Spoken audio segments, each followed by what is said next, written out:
So I wanted to just give you guys a quick explanation before you get into your fossil work this week of the real geologic timescale. So last week we were comparing the geologic timescale to a football field just to get a deeper understanding of the trends that we see. Remember things like most living creatures are packed towards the today end zone, and things we think of as really old, like Christopher Columbus and the extinction of the dinosaurs for the planet, are not.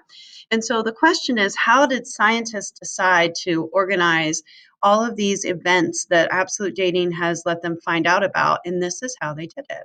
So if you check this out with me, and you saw this on your web quest a little bit too last week, this is the geologic timescale. They've done it in this chart form. And so you'll notice here where it says Precambrian. And so that goes from 4.6 billion years ago. By the way, all these numbers are in millions. So 4,600 million is 4.6 billion. Anyway, this is all that time on the football field when there were no living creatures. Okay, so when living creatures started to appear in the fossil record, there was a need to really split up geologic time. Geologic time just means the history of our planet. And so the ways that scientists have done it is, and this isn't on yours, but they take this entire eon, which is called the Phanerozoic eon, and they split it into three eras: Cenozoic, Mesozoic, and Paleozoic era.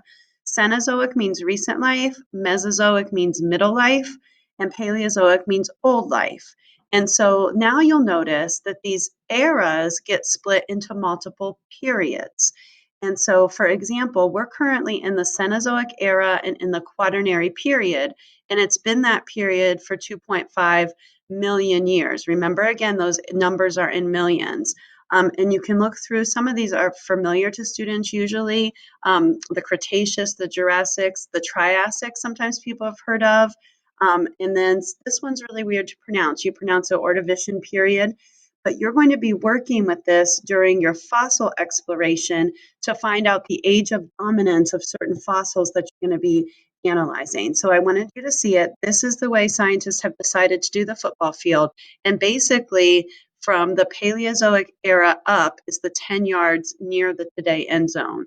The rest of the time doesn't need so many splits because Earth wasn't having a lot of living creatures. Okay, your next thing will be to do a little fossil notes, and then the rest of the week is the fossil exploration.